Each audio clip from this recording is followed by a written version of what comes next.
여러분, 요즘 평일에도 말입니다. 백화점을 가면 발 디딜 틈이 없다. 이렇게까지 이야기할 정도로 백화점이 난리가 아니에요.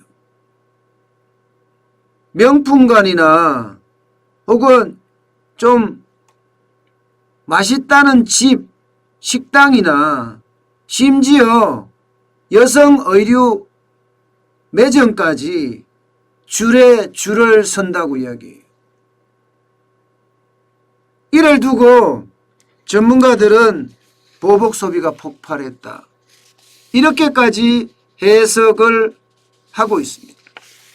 쉽게 말하면 보복 소비라는 게 억눌려 있다가 펑 터진다는 이야기예요. 질병이나 재난이나 이런 것 때문에 나가고 싶어도 못 나갔어요. 코로나19 때문에 뭘 사고 싶어도 못 샀단 말입니다. 그러다가 백신 접종이 시작됨과 동시에 지금까지 참았던 소비 활동을 한꺼번에 뻥 하고 분출하는 것. 이게 지금 보복 소비거든요. 예. 백화점에 가보면 이런 보복 소비가 일어난다는 것을 실감할 수 있다. 이렇게까지 이야기합니다. 그런데 매출 늘어나는 거 보세요. 예. 그런 데가 아니네요. 매출이 진짜 많이 늘어나죠. 작년 대비해 보면요. 현대 같은 경우는 98.5%입니다. 2배 늘은 거예요. 신세계도 80.4%가 늘었고요. 롯데도 80.1%가 늘었습니다. 이게 3월 1일부터 3월 25일까지 매출 증가율입니다. 언뜻 보면 지금 보복 소비 맞는 것 같죠? 저는 보복 소비가 충분히 지금 일어나고 있다. 이렇게도 저는 판단을 합니다. 여기에다가 카드를 사용하는 것도 보면 올 3월달이 작년보다가 월등하게 늘었습니다. 1월달까지만 하더라도 카드 사용률이 마이너스 1%였거든요. 전년 대비해서. 2월달엔 6.5%로 늘어나더니 3월달에는 무려 16.9%가 늘어나고 있습니다. 그 어느 때보다가 카드 사용자가 많이 늘어난다. 카드 사용액도 많이 늘어난다. 이런 얘기잖아요. 그러면 이게 보복 소비가 아니고 뭐겠느냐. 이렇게까지 이야기를 합니다. 여기에다가 말입니다. 전국에 있는 특급 호텔들 지금 주말마다 만실이 된다고 이야기해요. 주말마다 만실. 부산에 있는 호텔들, 제주에 있는 호텔들, 거제에 있는 호텔들 웬만한 데는 주말이 되면 만실이 되고요. 서울에 있는 고급 식당들 있잖아요. 호텔 안에 있는 식당들. 여기에는 들어가기가 힘들다고 해요. 예약을 하기가 굉장히 어렵다고 합니다. 그만큼 보복 소비가 지금 일어나고 있다. 이런 해석이 가능한 부분들입니다. 그 어느 때보다가 이게 난리라는 거죠. 난리라는 거죠. 심지어 말입니다. 교외형 아울렛 있잖아요. 아울렛의 매출도 지금 초호황입니다. 작년 같은 기간과 대비해보면 현대 아울렛 같은 경우는 76.8%가 늘어났고요. 롯데 아울렛도 38%가 지금 늘어났습니다. 화장품도 많이 팔립니다. 화장품이나 패션도 마찬가지라고 이야기하는데요. 소라수 같은 경우는 지금 대표 주력 상품이 50% 매출이 늘어나고 있습니다. 늘어나고 있어요. 심지어 외식 매장 같은 경우도요. 요즘은 줄을 선다고 합니다. 라그릴리아인가요? 라그릴리아? 이게 SPC 그룹에서 하는 외식 브랜드잖아요. 여기 같은 경우도요. 작년에 대비해서 3월 1일부터 3월 15일까지 매출액이 60% 이상 늘었다 이렇게 이야기하고요.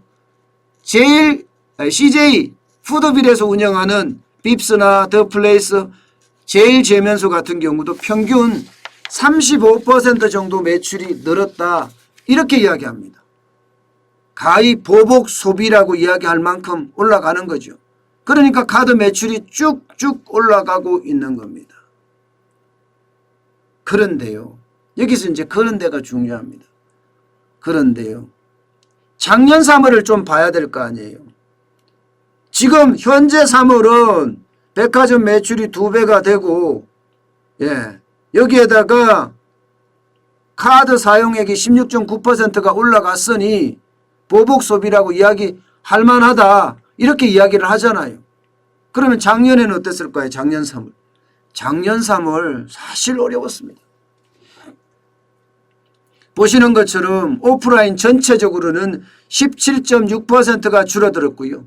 대형마트는 13.8%가 줄어들었습니다. 백화점도 마이너스 40.3%가 줄어들었고요. 심지어 편의점마저도 2.7%가 줄어들 정도로 작년이 좋지 않았다는 거예요. 좋지 않았다는 겁니다. 게다가 매출이 일어나는 곳을 백화점에서 잘 분석을 해보면 명품 매출이 많이 늘어난다는 사실이에요. 명품 매출이. 쉽게 말하면 소비에도 양극화가 일어나고 있다는 이야기입니다. 양극화가. 그만큼 명품이나 또 비싼 쪽에 거기는 보복 소비가 일어나는 게 맞아요. 그러니 외제 브랜드들 있잖아요. 명품 브랜드들 가격을 한 달 단위로 올리고 앉았잖아요. 한 달 단위로. 그래도 사니까. 그래도 사니까. 백화점 전체적으로도요. 작년에는 마이너스 40%지만 지금 2배라고 하니까 분명히 매출이 조금 오른 건 사실이에요. 그러나 오프라인 전체적으로 유통은 그렇지가 않습니다. 일부 백화점을 중심으로 해서 또 특급 호텔을 중심으로 해서 나름대로 소비자들 머릿속에 저기는 방역을 제대로 할 거야 하고 믿는 곳 있잖아요. 이런 쪽은 보복 소비가 일어나서 나름대로 예년 수준을 지금 차지하고 있고 회복하고 있는 것은 사실입니다. 그러나 아직까지 바닥 경제는요. 쉽게 말하면 골골하고 있습니다. 많이 나간다고 하더라도 심리적으로 저기는 안전할 거야 하는 그런 생각이 드는 곳에는 진짜 복잡하고 정신없다고 하지만 일반적인 서울의 상권들 있잖아요.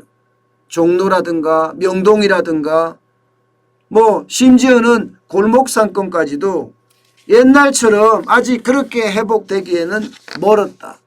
소비에도 지금 양극화가 굉장히 심하다.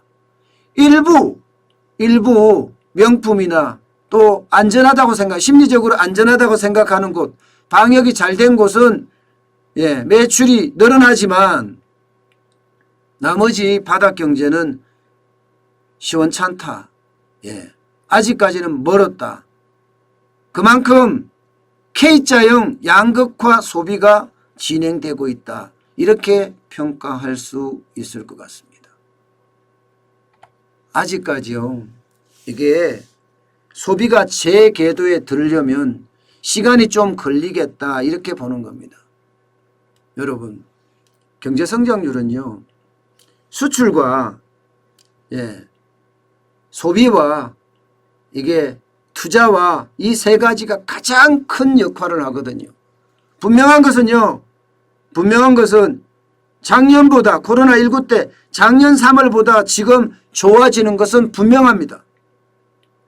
그렇지만 예년 수준을 회복하는 정도지, 예를 들어서 2019년을 회복하는 정도지, 이게 2019년을 넘어서서 V자형 반동으로 가기에는 아직까지는 멀었다. 그렇게 지금 봐야 될 것 같습니다. 분명한 것은요. 회복의 기조가 있다. 이 정도로 해석하는 게 어떨까 싶습니다. 그만큼 코로나19의 어떤 위험성에서 백신이 접종되면서 사람들이 너도 나도 소비를 한다는 이야기예요. 어느 정도까지는 말입니다.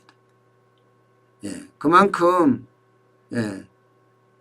이 심리적 안전선이라고 해야 되나요? 심리적 안전선을 넘은 곳 같은 경우는 그만큼 매출이 좀 늘어나고 있다. 이렇게 해석을 해야 될 것 같습니다. 그리고 반면에 지금 바닥 경제라고 이야기하는 자영업자들은 아직도 어렵다.